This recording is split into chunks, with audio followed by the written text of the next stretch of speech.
I want to start with some personal news. I will be leaving CNN in April. Let me back up. After most of my 20s working my way up in local news, I came to this network in 2008. 4 years they sat behind the same desk every weeknight, reading the news in the same calm, practiced voice, until one day the desk had somebody else sitting behind it. Television built these people into something close to family members. Audiences trusted them, scheduled their evenings around them, and then watched them disappear almost overnight. What happened next rarely matched the headlines that announced their exits. A few clawed their way back into relevance through platforms nobody expected. A few are still fighting their old employers in court years later. And at least one spent years building a second career out of nothing more than a microphone and a stubborn refusal to quit talking. What makes these stories interesting isn't just the fall. It's the gap between how each firing was announced to the public and what was actually happening behind the scenes. A network statement might describe an exit as a mutual, amicable parting, while internally the relationship had already curdled into something closer to a divorce. A single tweet sent late at night could undo decades of carefully built credibility in under 48 hours. And in at least one case, a personal tragedy collided with a professional collapse on the very same day, leaving almost no time to process either one separately. This is the story of 6 anchors who lost the biggest jobs of their careers, and what they did with what was left of them. Dan Rather spent 24 years in the chair at the CBS Evening News, a tenure long enough that an entire generation of Americans never knew another face reading them the day's events. He had covered Vietnam, Watergate, the fall of the Berlin Wall, and nearly every major story of the late 20th century, and by the early 2000s he was one of the most recognizable and trusted journalists alive, a figure whose calm delivery had carried a network through some of the most chaotic news cycles in modern history.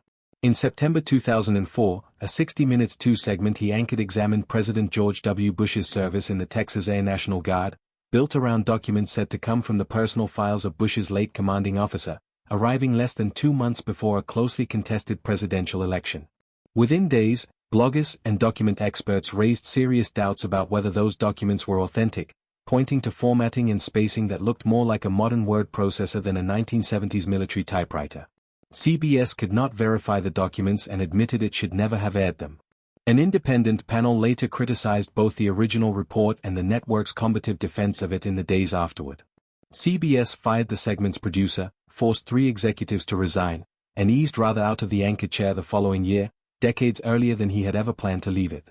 He spent the rest of his contract doing reduced, lower-profile assignments for CBS News and 60 Minutes before finally departing the network altogether. He later filed a $70 million lawsuit, arguing CBS had turned him into a scapegoat to protect its own executives and its relationship with the Bush administration, but the case made little headway through the courts and was eventually dismissed on appeal. For a long stretch afterward, Rather's career looked like a cautionary tale, a once-trusted institutional figure, pushed out over a story whose underlying facts were never definitively settled either way. He kept working through smaller outlets, hosting an interview program on a niche cable channel that drew nowhere near the audience of his old broadcast. What followed surprised almost everyone who assumed his career was finished. In his 80s, Rather built a second act on platforms that did not exist when he started at CBS decades earlier, writing a widely read newsletter and posting plain-spoken commentary on American politics that found an entirely new, often much younger, audience online. Lines from his posts were repeated and shared by people who had never watched a single broadcast of his original program. In 2024, CBS invited him back for an on-camera interview, his first appearance on the network in nearly 2 decades, where he spoke candidly about how much the abrupt ending had cost him personally and how it still stung. Now in his 90s, he remains active commenting on the news, proof that a forced exit from network television does not always mean the end of the conversation, even if it takes 20 years to find the next one. Keith Olbermann's career reads less like a single story and more like a pattern that kept repeating with different employers attached, almost as if the same conflict simply moved cities and changed networks every few years. He left an early hosting job at MSNBC in frustration in the late 1990s after the program he had built was reshaped around covering the Monica Lewinsky scandal full-time, then was fired from Fox Sports Net in 2001 after reporting that Rupert Murdoch was looking to sell the Los Angeles Dodgers, a story that put him directly at odds with his own employer's ownership. He returned to MSNBC in 2003 to host Countdown, which grew over 8 years into the network's highest-rated program and helped define it as a left-leaning counterweight to Fox News, turning Olbermann into one of cable's most quoted and most polarizing commentators. In 2010, He was suspended without pay for violating the network's rules on political donations after giving money to 3 Democratic candidates, a rule he said he had not even known existed, and months later he abruptly signed off the air for the final time, thanking his audience but pointedly not his bosses, with no real explanation given for why the relationship had ended.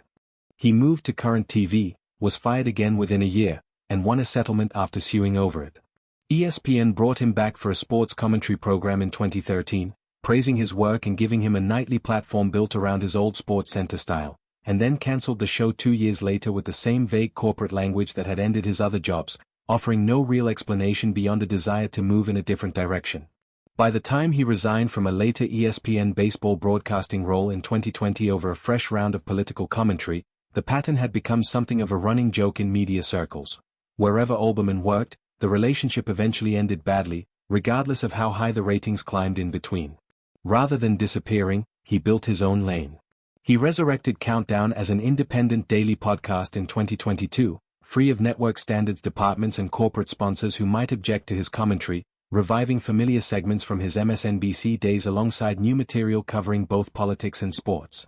The show built a loyal, if considerably smaller, following through platforms like iHeartRadio and YouTube, where he continues to deliver the same blend of pointed political analysis, sports digressions, and dry literary asides that defined his television career decades earlier.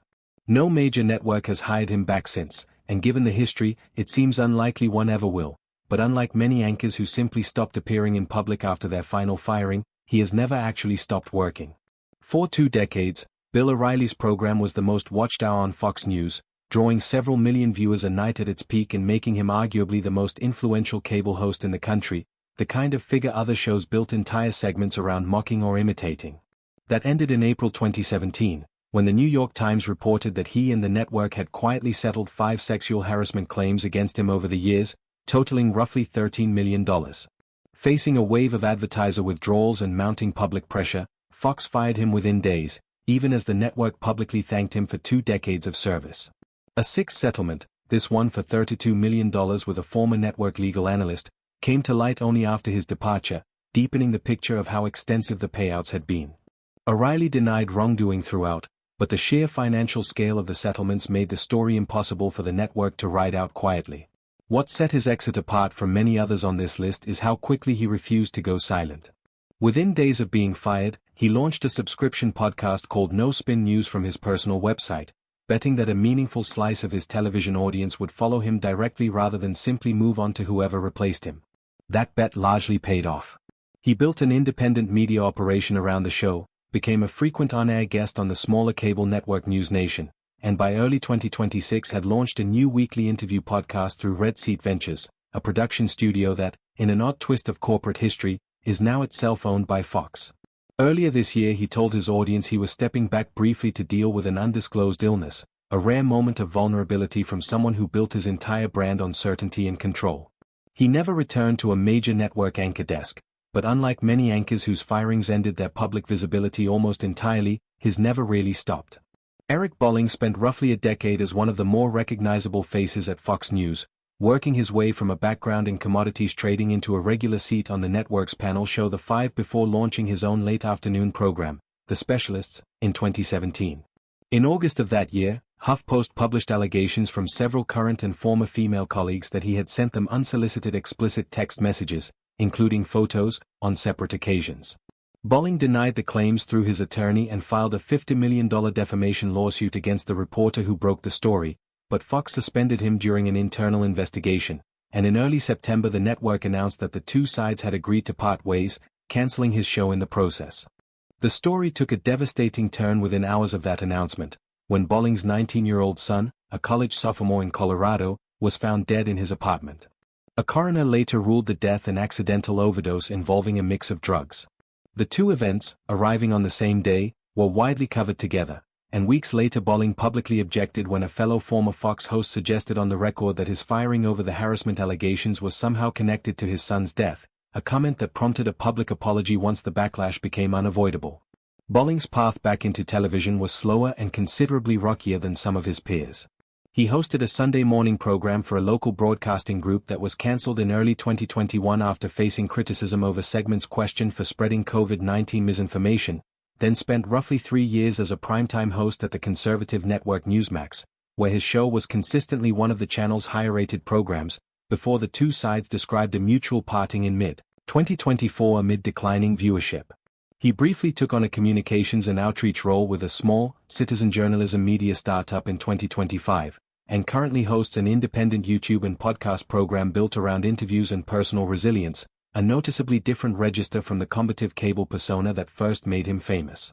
He has never returned to a major broadcast network, though he remains a regular presence on smaller conservative platforms. Chris Cuomo built CNN's highest-rated primetime show around a mix of pandemic-era authority and an unusually candid, almost theatrical relationship with his brother, then New York Governor Andrew Cuomo, whom he frequently interviewed on air during the early days of COVID-19. The sibling dynamic was popular with viewers at the time, even drawing some criticism for blurring the line between journalism and family loyalty. That closeness became a serious liability once Andrew Cuomo faced a wave of sexual harassment allegations in 2021. CNN initially allowed Chris to stay on air while barring him from covering the story directly, but later revelations, surfaced through a deposition, showed he had been far more involved behind the scenes than the network had understood, reportedly helping his brother's team strategize and gather information about the women making accusations against him. When a separate, decades-old misconduct allegation from Chris's own earlier years at ABC News surfaced just days later, CNN terminated him entirely, with the network saying it had cause for the firing even before the new allegation arrived. Cuomo did not go quietly.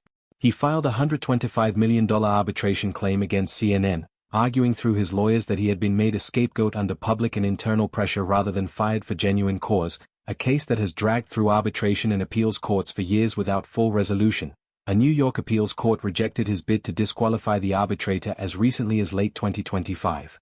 Professionally, he rebuilt faster than many expected, briefly returning to a SiriusXM radio show he had previously quit, then launching an evening interview program on the smaller cable outlet NewsNation in 2022 that continues to air today under his own name. His audience there is a fraction of what he commanded at CNN's peak, and in interviews he has been candid about how frustrating and unresolved the ongoing legal fight with his former employer remains, even years after the firing that started it.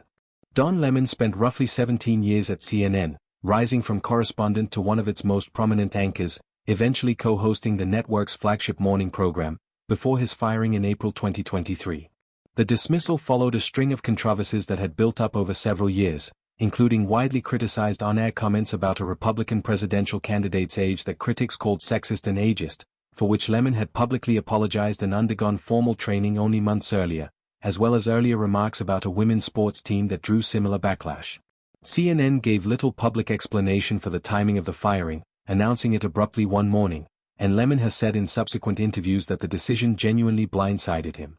His attempt at a comeback took an unusual shape.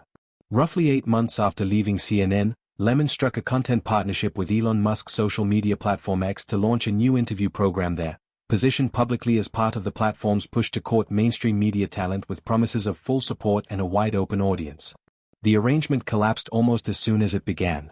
After Lemon conducted his first interview as part of the deal, a tense 90-minute sit-down with Musk himself covering topics from a recent meeting with Donald Trump to his use of ketamine to content moderation on the platform, Musk cancelled the partnership within hours, before the episode had even formally premiered.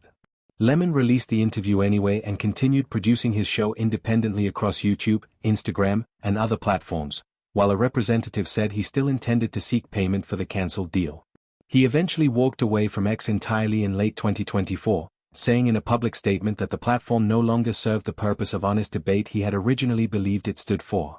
He has not returned to television since leaving CNN.